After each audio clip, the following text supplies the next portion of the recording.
Good afternoon, everybody. Thank you for being here today. Yesterday, a Ramsey County grand jury was convened to review the September 24th, 2015 officer-involved shooting incident that resulted in the death of Philip Quinn. A grand jury consists of 23 persons who are randomly selected from the residents of Ramsey County to return an indictment. At least 12 members must agree to do so. Shortly before 5 p.m. yesterday, the Ramsey County grand jury concluded their review and deliberation of this incident and returned a no-bill decision in this case, meaning that the grand jurors declined to bring a criminal indictment against the police officer involved in the shooting. Because of the laws and rules that govern grand juries in Minnesota, we cannot share with you the information about the grand jurors, the substance of their deliberations, or the transcript of their proceedings, among other things. A no-bill decision in this type of case requires a determination by the grand jury that the peace officer's use of deadly force was justified and necessary as required under Minnesota Statute 609.066. Because of the public need and the interest on the part of Chief Smith and I to provide as much information as possible to the public, we are announcing this decision now after we've had enough time to prepare as much public information about this case as possible and to share it with you today. We also took the time earlier today to meet with the family of Philip Quinn to provide the same information that we are prepared to release today. At the conclusion of this press briefing, we will provide to you a 7-page memorandum written by my criminal division director to me that summarizes the facts of this case prior to yesterday's grand jury proceeding. The facts that are contained in that memo are substantially consistent with what was presented to grand jurors yesterday. The information that you will be presented with by the St. Paul Police Department is a summary of their investigative file, which is now public information because of the no-bill decision made by the grand jury yesterday. All of this, our memo summarizing the facts of the investigation and the presentation of information today by Chief Smith and his staff, are our thoughtful and evolving efforts to be as transparent as possible under the legal restrictions that govern grand jury proceedings here in the state of Minnesota. We are doing so because we believe that sharing this information, as we are doing today, will bolster the foundation of public trust and confidence. This effort toward greater transparency will continue to evolve in how we handle these types of cases that are presented to a grand jury in Ramsey County. With that, I am now going to hand it over to Chief Tom Smith for his comments and to present the investigative information that was gathered in this case. Thank you very much. Good afternoon, everybody. Chief Tom Smith. We're doing something totally different today than probably what we've done in the past, and we're doing that, as County Attorney Choi said, in the light of being transparent. Today you are going to get to see video, hear audio transmissions, receive transcripts, see everything that we have as far as investigative data. Assistant Chief Martinez will break things down for you in a manner that has not been done before. Let me begin by saying, though, that this was a tragic event. Let's make no doubt about that. Tragic for the Quinn family, and tragic for our St. Paul police officer as well, who could have lost his life. And I want to make that very clear. As police officers, we don't wake up in the morning and figure out we're going to be in a dynamic deadly force encounter. In fact, we wake up in the morning hoping that we're going to do good and be able to help citizens in the city of St. Paul. On September 24th, 2015, members of the Quinn family called our Ramsey County Dispatch Center numerous times to request assistance for Mr. Quinn. And you will get to hear those calls, what those calls specifically said, and also have transcripts of what was said by the Quinn family and what was relayed to our officers. Earlier that day, officers attempted to help Mr. Quinn in one of those calls. Mr. Quinn's girlfriend called St. Paul police officers, said he was acting very bizarre, psychotic, and St. Paul police officers responded to a scene where Mr. Quinn was in a garage. They went up, they told Mr. Quinn that they were there to help him.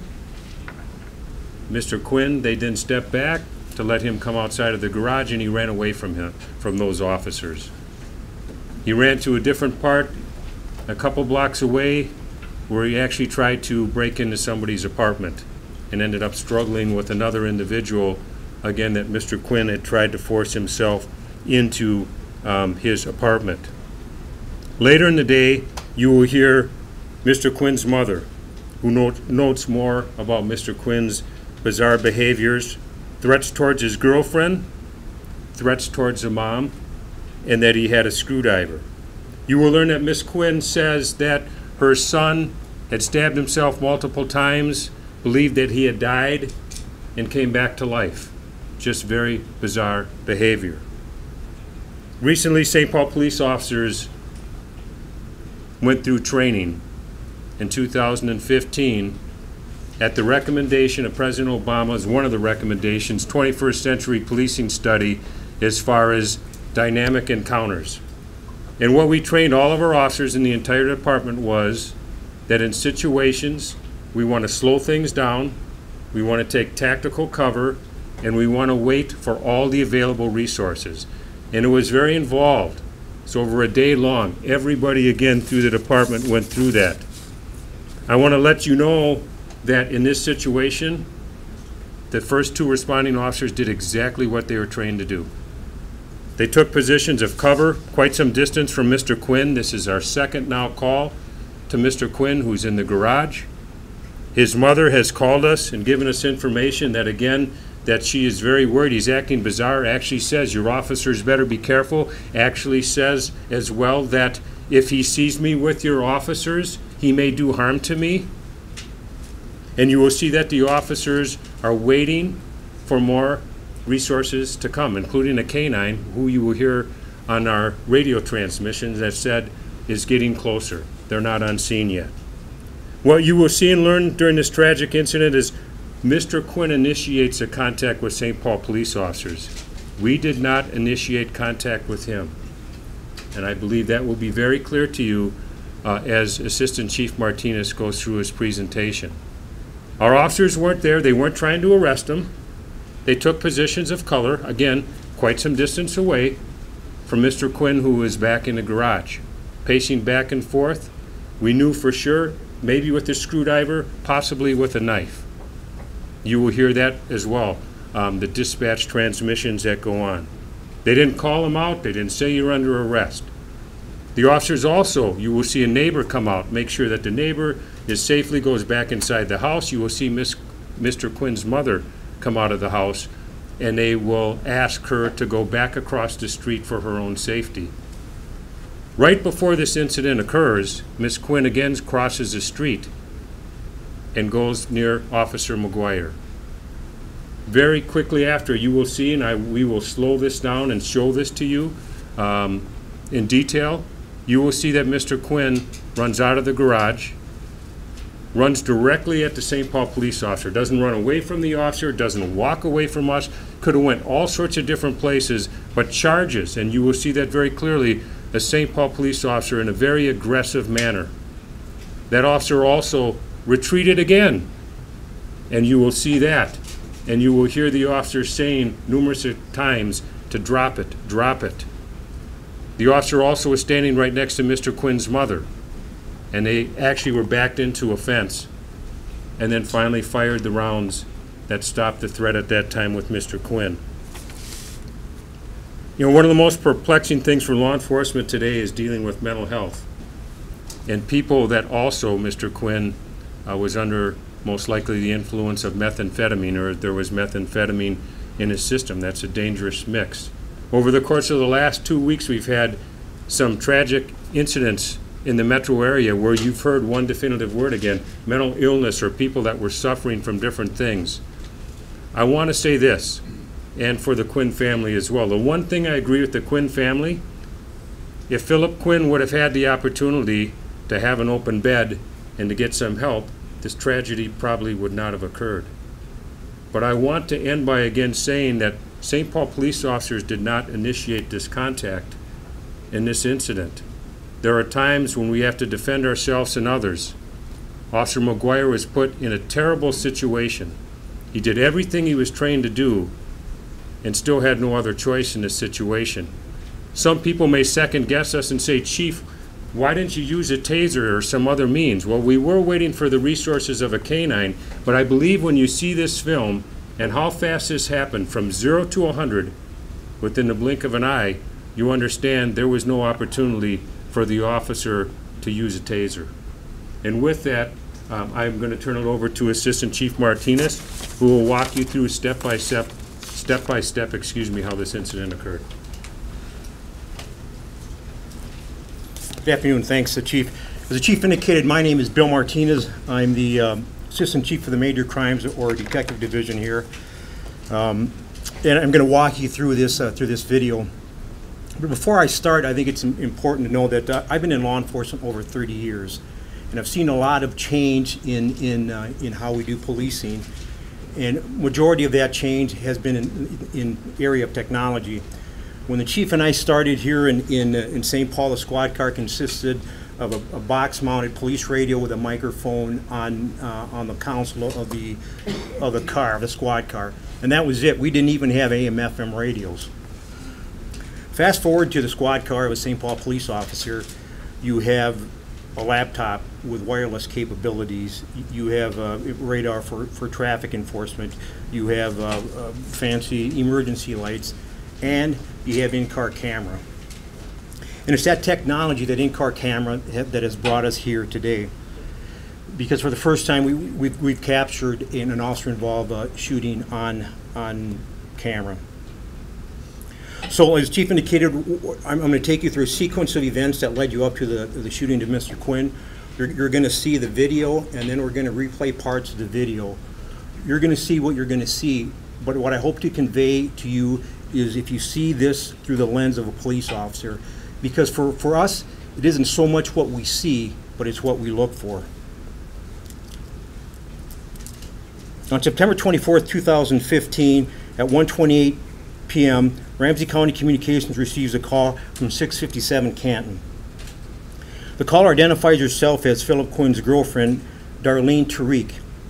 Ms. Tariq tells our dispatch that Mr. Quinn is acting psychotic, and Mr. Quinn told her that he had died and had come back to life. We'll play you a little bit of that audio right now.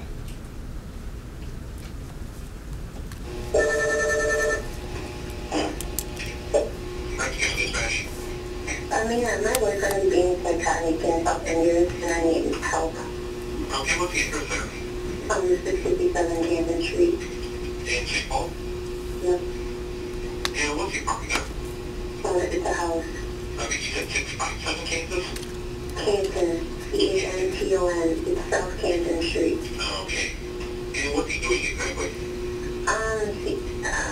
He did some cutting, and he's kind of just talking very fanatical about how he killed himself and came back to life.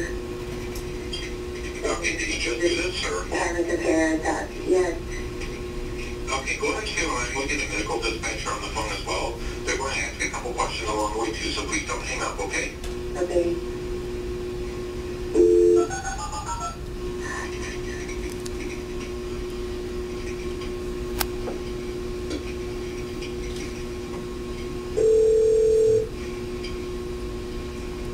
Medical emergency? Hey, it's police. We're going to have joint response to 657 Kansas Street. Okay. Have a male inside that comes up, says the boyfriend is acting psychotic and has cut himself recently. Ma'am, what's his name?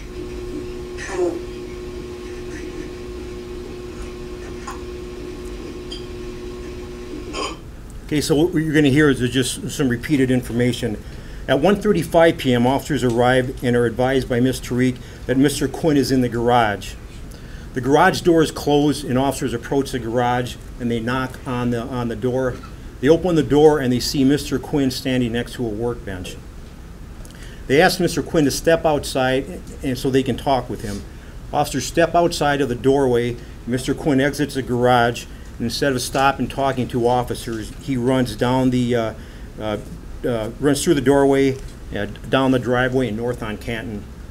Officers yell out to Mr. Quinn, telling him that they're there to help him and they want to talk to him, but he continues to run. Officers check the area, talk to several residents who indicate that they saw somebody matching Mr. Quinn's description running through their yards, but are unable to locate Mr. Quinn. At 1:56 p.m., officers return to 657 Canton and advise Ms. Tariq that they were unable to locate him. They advise her to call 911 if he returns. At 2:20 p.m., a 911 call comes in from an apartment in the 700 block of Mercer Street. So this is Canton, and this is Mercer Street, and then this will come into play a little bit later. This is a school that's in the neighborhood. The caller states that the man just forced his way into the apartment. The individual again matches the description of Mr. Quinn. We'll now play you a 911 audio from that call.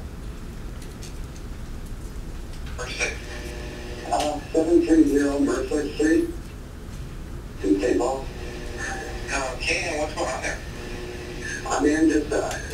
I I heard a knock on my door, and I opened it and went out into the apartment hallway. And there was a man further down the hallway, and I came back in and closed my door.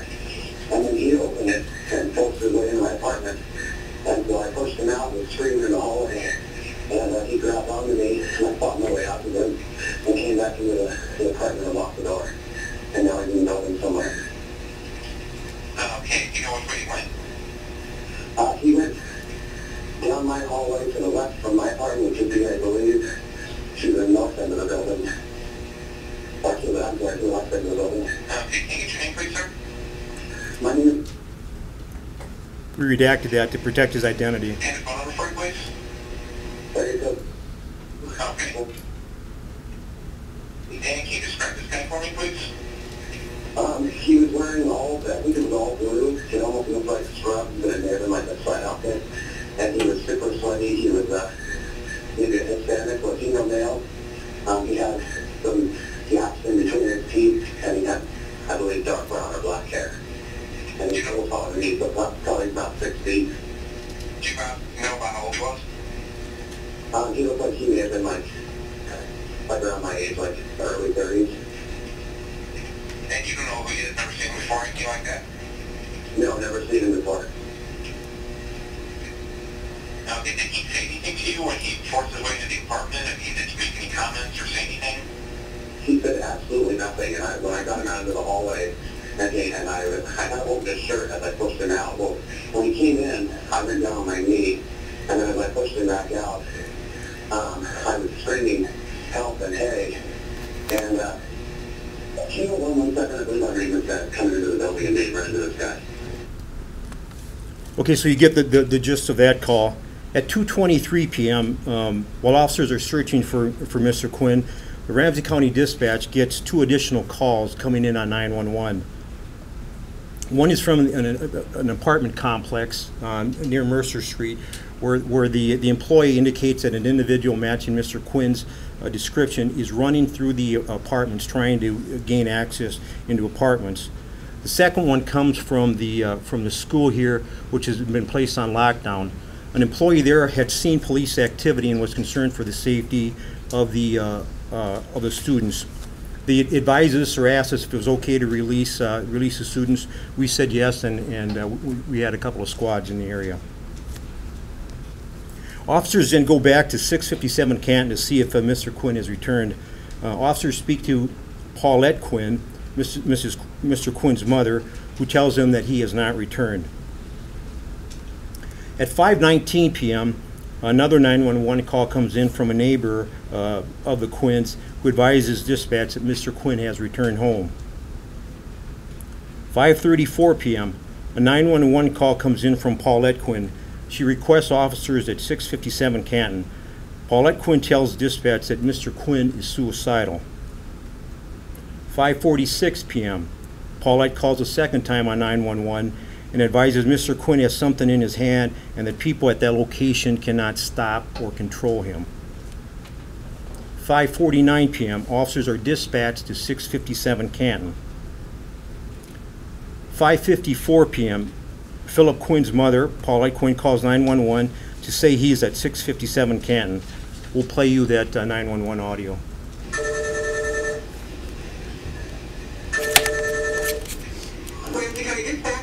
Hi, this is Paulette Quinn again. I'm here at the house. And this is the lady I was talking to. No, it's not. What address are you calling about? I'm calling about 657 Cancun. 657 Cancun in what city? St. Paul here. Is this 291? Canton? Yeah, 657 Canton. Okay, I see the call. And how can I help you? Okay, I'm here at the house, and you guys are supposed to be having those cops and everybody come.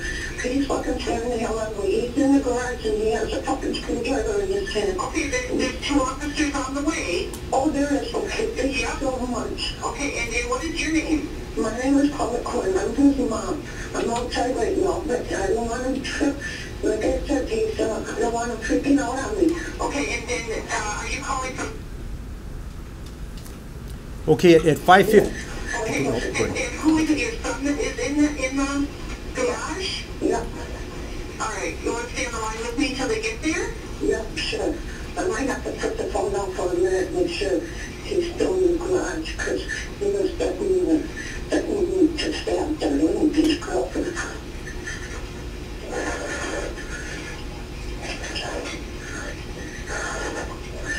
Oh, where'd you go? Okay, we're going to fast forward as she puts the phone down, so there's about a minute of silence or so.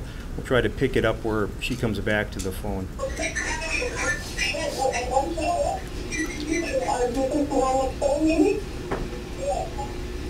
Are you still there? Yeah, I'm here. I'm sure there's an officer there. Do you see him? No, I don't. Yes, I do. Okay. You have to be careful. He's standing going out there right now. Oh, that's not, yeah, it is.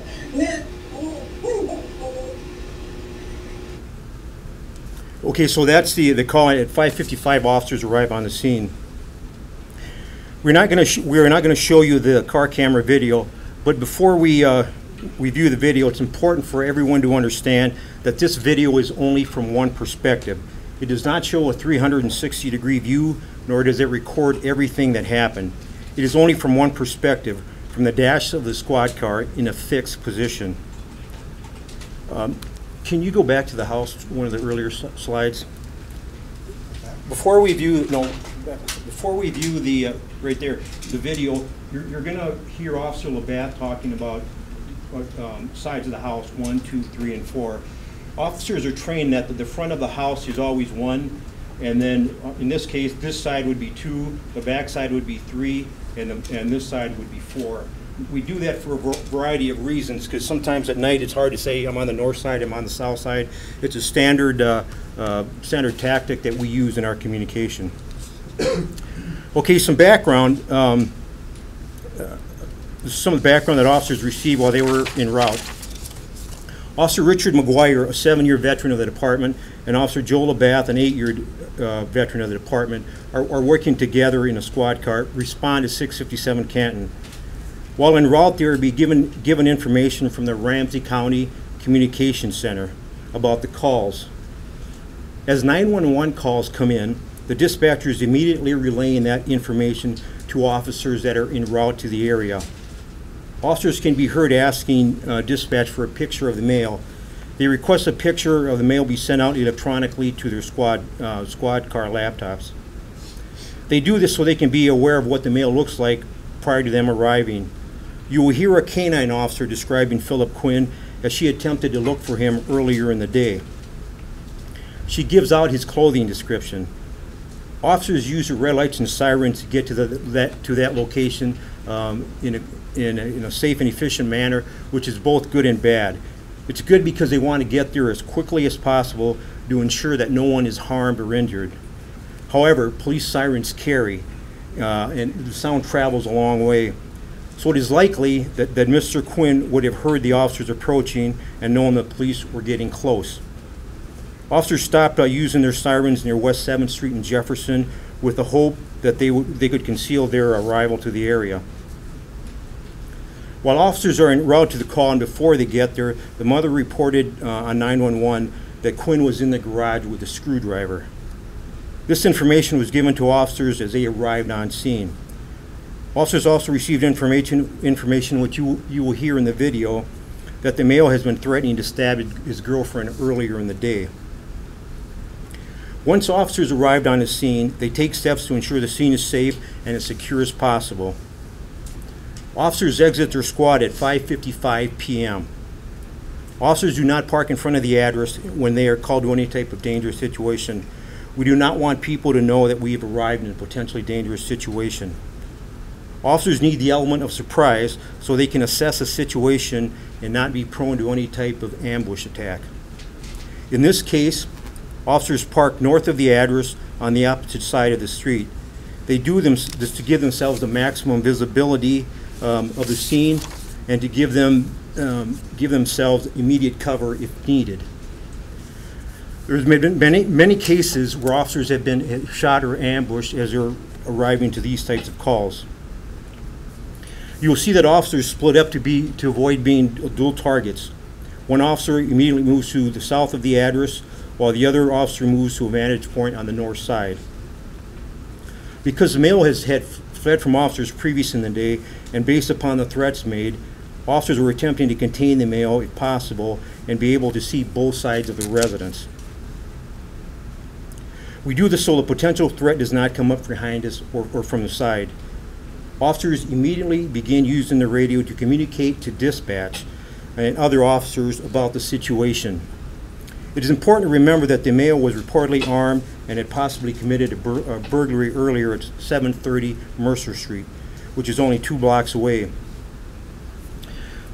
So now we'll show you the video, and then we'll take some time to show you what officers are looking for. Remember, it's not always what you see, it's what we look for.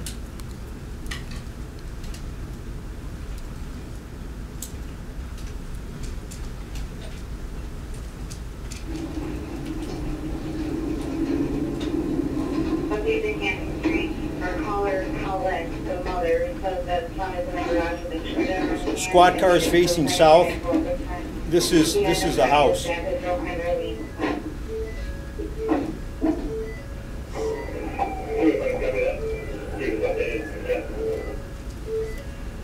That is Officer Joe LaBath heading to the north side of the house. This is Officer Richard McGuire.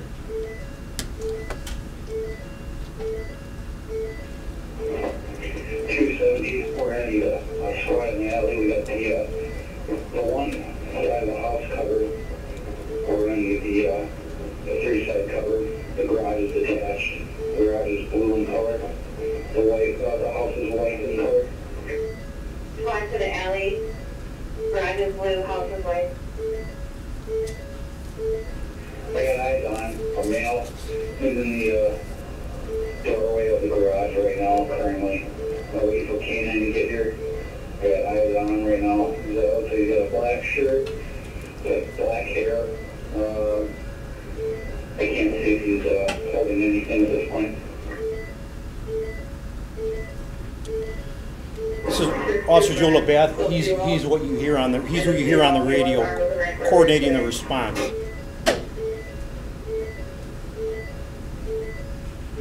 He was armed with an aggravator. 65, once you come to the front of the house here, we can approach up the 2 sides. Thank you for camp. Copy from St. Clair 35. 25, 23, couple blocks. So this is Paulette Quinn right here. Could you stop it just for a second, Steve? You can't see him, but they're right next to this Durango. Officer McGuire is talking with Paulette Quinn. She's incredibly distraught, and he described her as being terrified. She tells him that she's concerned because she's afraid that if Philip Quinn sees her talking to the police, that he's going to hurt her. and she was terrified. She was directed by Officer McGuire to come back here by the squad car, but you'll see she's going to walk across the street. Officer McGuire's right here, and she's directly behind him. Go ahead. We're going to need one car to stay in the alley just to go side. I'm not sure if he's in on both here or not. He's right now, he's just standing in the doorway. I can't see. There's like a trampoline screen up and I can't see through it. I can just see him.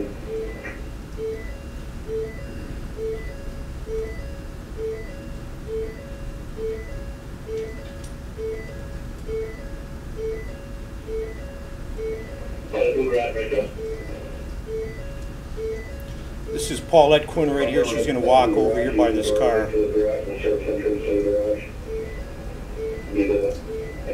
Officer McGuire. Steve, could you stop just for a second?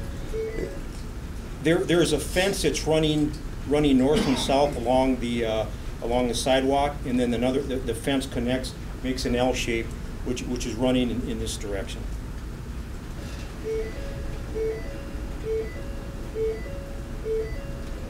Dispatch, what's his first name again? Philip.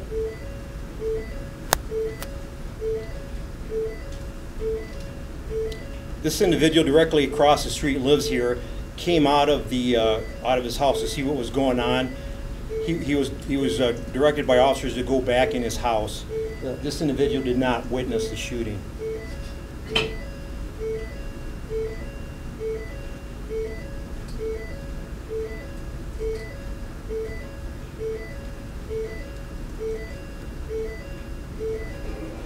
He's still standing in the doorway. Now he's back into the garage here.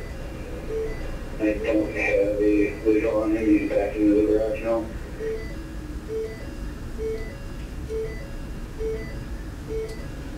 So he's probably along it with him. He's out of the garage now. He's along the far side. He's on the far side. Back here. Steve. In just a second, you're going to see Paulette Quinn come from this side and walk over here near Officer McGuire, which concerned him not only for his safety, but for her safety. Mr. Martin, just a question. Are these cop cars that are going through the scene here? No, these are just... officer cars, just regular? No. Correct. 279. I'm in the back on the camping call. Next to the garage. Okay.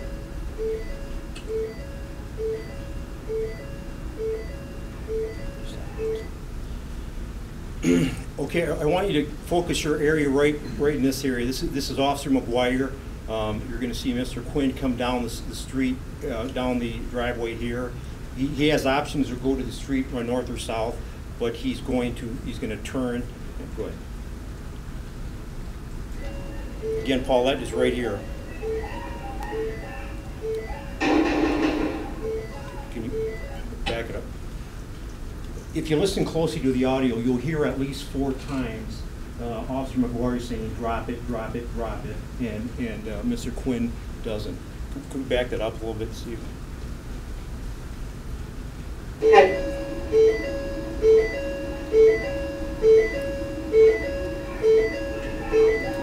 Stop it right there. So you'll see Mr. Quinn coming out like this. He's going to turn around, he's going to look, and then he's going to turn around and he's going to charge Officer McGuire. Steve, go ahead.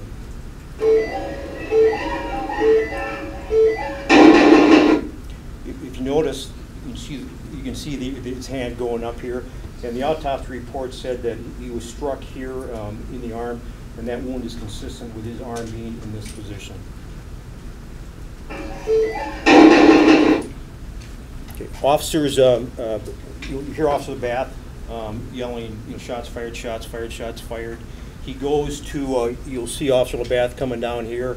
He handcuffs Mr. Quinn and puts him on his side to avoid positional asphyxia, and they start to render first aid until the medics arrive.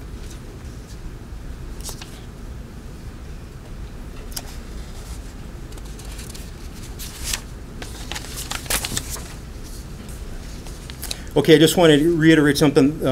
Mr. Quinn stops for a split second near the boulevard in the sidewalk area. Instead of running away from officers or continuing east down the street, Mr. Quinn turns. Quinn can be seen turning his whole body towards Officer McGuire and Paulette Quinn. Quinn begins to charge Officer McGuire, and you will see Quinn's right hand come up, raising over his head. It is in this hand that he was holding the shiny metal object, which we later found out to be a screwdriver. Officer McGuire retreats up the sidewalk and attempts to move west, but is blocked by a chain link fence. He's right up the chain link fence, and Paulette Quinn, Mr. Quinn's mother, is to his left. Officer McGuire is attempting to gain distance from Mr. Quinn, but Quinn is moving too fast. Officer McGuire has no choice but to shoot. You'll hear 4 rapid gunshots in quick succession. 2 shots hit Mr. Quinn. 1 round hits the Dodge Durango, and the other one hits the sedan. Officers immediately begin to radio the shots have been fired. Seconds later, medics are requested for Mr. Quinn. You will hear screaming and yelling in the background as officers render aid to Mr. Quinn. Medic staff is directed to come from West 7th Street down on Canton. The shooting takes place at 5:59 p.m., just 4 minutes after officers arrive on the scene. Medics arrive at 6:04 p.m. and begin to treat Mr. Quinn, and then Mr. Quinn is taken to Regents Hospital, where he's pronounced dead. Okay, I'll reiterate some of the expectations here at the end for a little question and answer session. Please identify yourself, and we'd like to keep the questions here to the subject matter that we're talking about today. We're not here to talk about anything else that St. Paul Police Department has been involved in. We're talking about the Philip Quinn incident. So please keep to that. In order to maintain some order here, I'll call on, just let me know you want to ask a question. I'll call on you and you can answer it, so we don't just start shouting questions. And maybe who your question may be directed at. Just a question. It sounds like, according to the time on the video, that it's... Is this to me? Yes, I'm okay, sorry, right, Chief yep, Martinez. Yep. It sounds like it just took... Stand behind it. Yep. It sounds like it only took about 3 or 4 minutes from when officers arrived to when the actual shooting happened. Is that... Yeah, it's about 4 minutes, I think, to be exact, yeah. I'll start again. Assistant Chief, is there a sense of whether Quinn is going after the officer or his mom, or both, and he perceived me against him? Officer McGuire feared for his safety and the safety of Paulette Quinn, and we'll never know the answer to that question, but he was certainly concerned for her, for her safety as well. He described her as being terrified when he talked to her when he was standing next to the Dodge Durango. Karen Scullen, Fox 9. About how many feet was Paulette from Philip and the officer? What's the proximity? We don't know. It was changing because there was, as Officer McGuire began to retreat, he began to get closer to Mrs. Quinn, to Paulette Quinn. So I don't know, 10, 12 Roughly feet. 10, 12 feet or so from both of them? Right. Go ahead. Jamie DeLage with the Pioneer Press. Can you tell us again about this fence? It looked like they're coming down the sidewalk. Is there a fence that... Yeah, there's a fence that goes along the sidewalk. So this describes it pretty well. This is a fence that goes along the sidewalk here, and then this goes back. This is a garage where he came out of. And where's the fence that's interrupted? It's right here, and then right here, goes down this way. Was there any discussion? Excuse me. Jennifer Hill, the Star Tribune. Okay. Was there any discussion about tasing him, or was that an option? Well, I think that this if you see in the video, this was kind of a very rapid movement. Typically, when we deploy a taser, if Sergeant Ernster has a taser, I'm typically behind him or next to him with the next amount of force necessary. This was happening too fast, and the taser is used better in close quarter deployment.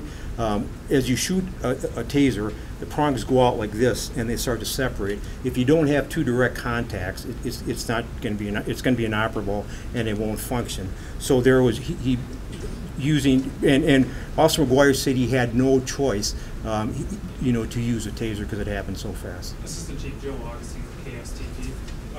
Part of what you guys had said was that they had knowledge as they approached the scene that he was armed with a screwdriver.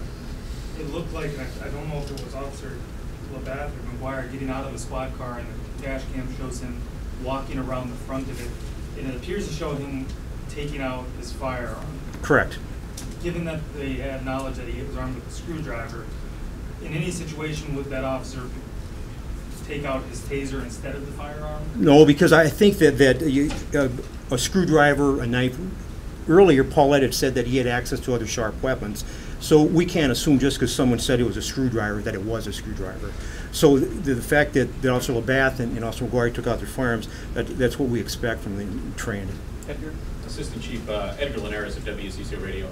I didn't introduce myself first, but I was just curious. That's the same, along the same question. Is that the protocol then, when you approach a scene and you know that there's an individual with some kind of weapon, a screwdriver? Do you tell your officers you take your gun out? Is that what you tell your officers? Well, I think that just because someone says that this individual is holding a screwdriver, we can't take that as at face value. It could be that it is a screwdriver. Earlier, we knew that he'd cut himself. He had access to sharp knives. So just because someone says it's a screwdriver, we're not going to believe that 100%. Well, we know it's a sharp object that could hurt an officer. But is that what you tell your officers?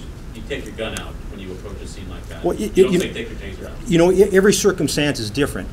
In this case, they had all the information that from the previous calls and contacts. He was psychotic, so it isn't. His girlfriend described him as psychotic, and that he died and come back to life. So based on those circumstances, that's what we expect from our officers in this situation.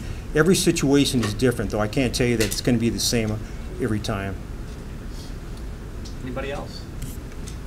Angela Davis, WCCO. How many days did the grand jury review this case? Mr. George? Hi, Angela. It was one full day, so I believe that they began deliberations at what time? No, I mean the actual day in the morning. What time did they start? Oh, the presentation started Yeah. at 9 o'clock in the morning. 9 o'clock a.m. and they concluded their work shortly before 5 p.m. What day was that, yesterday? Wednesday. Yeah. Mr. Choi, just a follow-up. This is Joe Loxing from KSTD. You said 23 grand jury members needed 12 yeses to indict. Can you tell us how many yeses they did receive, or if any? Is that public information? It's not public information. I'm just, go ahead. Just, and this maybe for the chief, did I understand you correctly that you said that the family had been trying to get him help bed at a mental health facility and couldn't? And do you have any more information regarding that?